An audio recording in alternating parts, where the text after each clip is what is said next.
Hi everyone, welcome to week 6 lecture. Today's topic is sustainable urban development and transportation.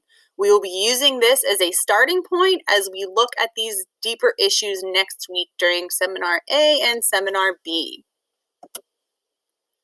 So our objectives for today is that you should be able to define the concept of sustainable urban development and its importance. You should be able to list concerns for sustainable urban development. You should be able to provide steps to make cities healthier and more sustainable. You should be able to describe sustainable methods of transport. And lastly, you should be able to identify some cities that have accomplished sustainability within their urban developments. So what the heck is this sustainable urban development that I speak of? Well, sustainable urban development is the forward way for cities to reduce climate change. It's when integrated urban places are designed to bring people, activities, buildings, and public places together. So basically, sustainable development is development that meets the needs of the present without compromising the ability of future generations to meet their own needs. So it's really just keeping that balance and how the heck we figure that out. So there are definitely concerns about sustainable urban development and how the heck we go about it and why should we care and why is it important? Well, without appropriate planning and design and investment in the development of these sustainable cities and communities, a growing number of people will continue to face unprecedented negative impacts, not only of climate change, but also of reduced economic growth, quality of life, and increased social instability. By getting urban development right, cities can create jobs and offer better livelihoods. It can increase economic growth, improve social inclusion, promote the decoupling of living standards and economic growth from environmental resource use. It can protect local and regional ecosystems, and it can reduce both urban and rural poverty. And lastly, it can also drastically reduce pollution. So how the heck do we do it? I mean, what are the steps that we can do to take in order to create these healthier cities and keep them more sustainable? Well, for centuries, cities have been at the heart of the arts and culture, thriving businesses and innovative ideas. Over 90% of urban areas are coastal, which means that most cities on the planet are extremely vulnerable to the effects of the climate crisis as sea levels rise and as polar ice caps melt and powerful storms sweep across these specific regions. The sheer number of people who live in cities now and who are expected to move into them in the coming years is pretty startling. Around 2/3 of the world's population is predicted to live in an urban area by 2050, which means there are also major financial implications when extreme weather like unexpected storms and flooding cause disruptions in businesses and governments. The good news is that while cities are particularly at risk from the climate crisis, they are also behind some of the most powerful solutions. So here are 5 particular ways that we can make cities healthier and more sustainable.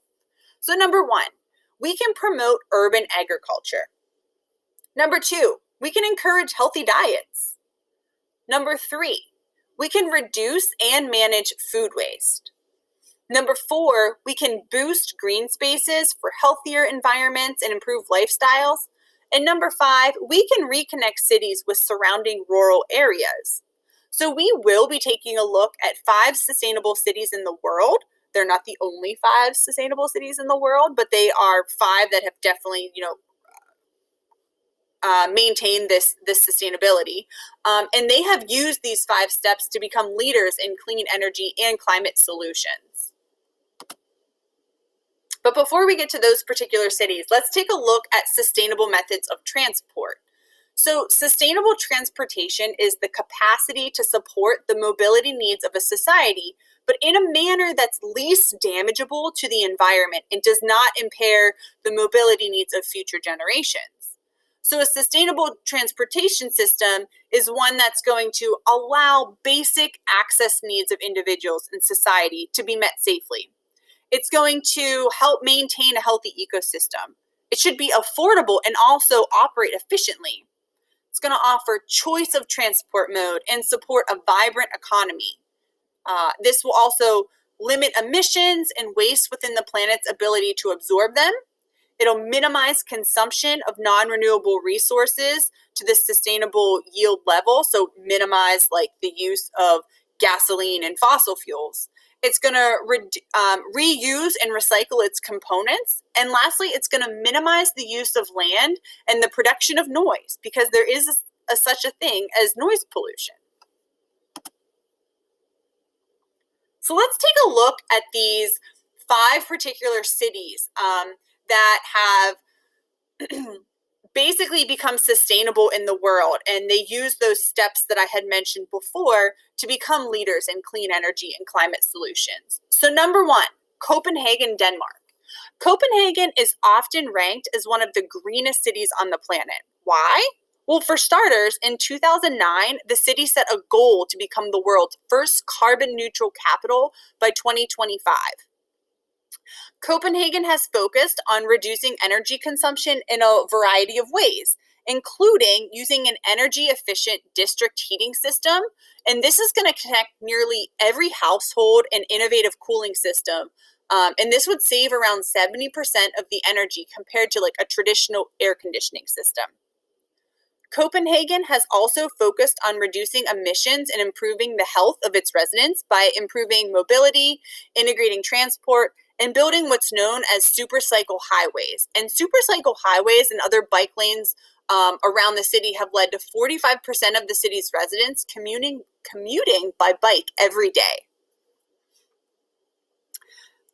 San Francisco, California is another city that has remained sustainable. And so it's no secret that San Francisco and the surrounding Bay Area are serious like tech places. So it's a tech hub, and it's home to the most innovative companies in the world. So including Salesforce and Airbnb and Uber and Twitter.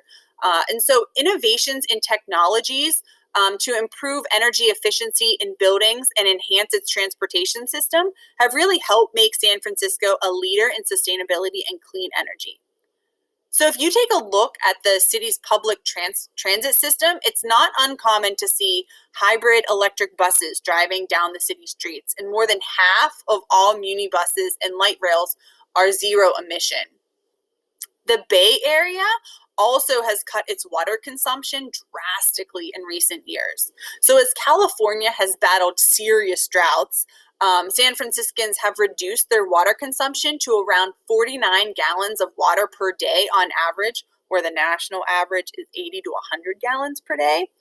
And these conservation tactics and other advances in sustainable food and recycling and composting are expected to help San Francisco reach its goal of becoming zero waste.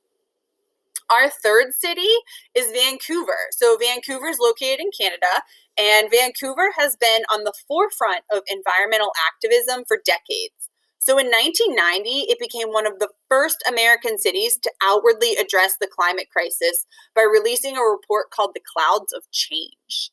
This was just the beginning of an environmental strategy that Vancouver released years later in 2012, and that's called the Greenest City Action Plan, which sets 10 goals, including increasing green jobs and reducing community-based greenhouse gas emissions and expanding green buildings around the city. Additionally, Vancouver has committed to getting 100% of its energy from renewable sources by 2050. This goal is particularly bold given that it targets all forms of energy in the city, including heating and cooling and transport, not just electricity. The city's focus on clean energy and sustainability have led it to have the lowest greenhouse gas emissions per person in any major North American city. So between making sustainable improvements to neighborhoods, energy consumption, striving for zero waste, and continuing to develop its successful Greenest City Action Plan, Vancouver has set the stage for businesses and residents to work together to be one of the greenest and most climate change resilient cities on Earth. Stockholm, Sweden is our fourth city to look at for sustainability. And Stockholm is a growing city that seeks to be an attractive home for newcomers and do good for the planet at the same time. So Stockholm was awarded the first European Green Capital recognition by the European Commission in 2010. Stockholm aims to be fossil fuel free by 2050. And then, how the heck is this city going to plan to reach this goal? Well, one component is Sweden's shift from oil to district heating, which means the nation is going to now use heat from centralized sources, such as a power station, to more efficiently heat and cool its buildings. District heating alone accounts for over 80% of heating and hot water in apartments today, and is one of the key factors in how Sweden has reduced its greenhouse gas emissions in recent years. And another reason for Stockholm's success with sustainable living is its residents, who really pride themselves on being climate smart. 8 out of 10 residents feel the city should urge citizens to live more environmentally friendly and believe being climate smart should be a natural part of living in a city. And lastly, we have Singapore. With a population of more than 5 million people, Singapore is often recognized as one of the most forward-thinking green cities in Asia. The city-state has developed a sustainable development blueprint, which outlines sustainability goals leading up to 2030. The targets include improving energy efficiency by 35%, ensuring 80% of its buildings are certified green, and having 80% of households be within a 10-minute walk to a train station. Singapore has also improved its sustainability by making drastic changes to its transportation. So the city-state limits car ownership among its residents and has built effective public transportation systems, which has really greatly reduced pollution and crowding on streets and highways. Singapore's public transit system helps residents navigate the city along with biking and walking. So lastly, I have a slide here that's showing a picture of sustainable urban development. And so you really need the right mix of things. And so the right mix includes the right mix of activities as well as the right mix of people. So when we talk about sustainability, we need to look at it from 3 different perspectives: economically, environmentally, and socially. And so when you take a look at these different activities, you have to make sure that the housing and the jobs and the schools and the retail have complementary uses. You need to make sure that everyday necessities are really giving us access to local services, so everything is local and we're not outsourcing a ton of things. And then lastly, in terms of activities, we want to make sure that there's green and open spaces. So there's access to parks and playgrounds and, basically any green environment, anywhere that you can go out into the environment. Even though it might be a city, you got to make sure that there's some space, maybe even a park within a city. And then when you take a look at it, you also would like to have a mix of people. So you don't want to just have old people living here. You want to make sure you have new residents as well as longtime residents here. You want to make sure that you're looking at affordable housing, because if everything's super expensive, not everyone, it's not accessible to everyone. And so you want to make sure that there's housing opportunities for all income levels. And then lastly, you want to make sure you have not just new businesses, but also older businesses and local businesses, because then you're going to really preserve those services and those businesses and keep things around. We will be looking at this more next week during our seminars, and have a wonderful weekend.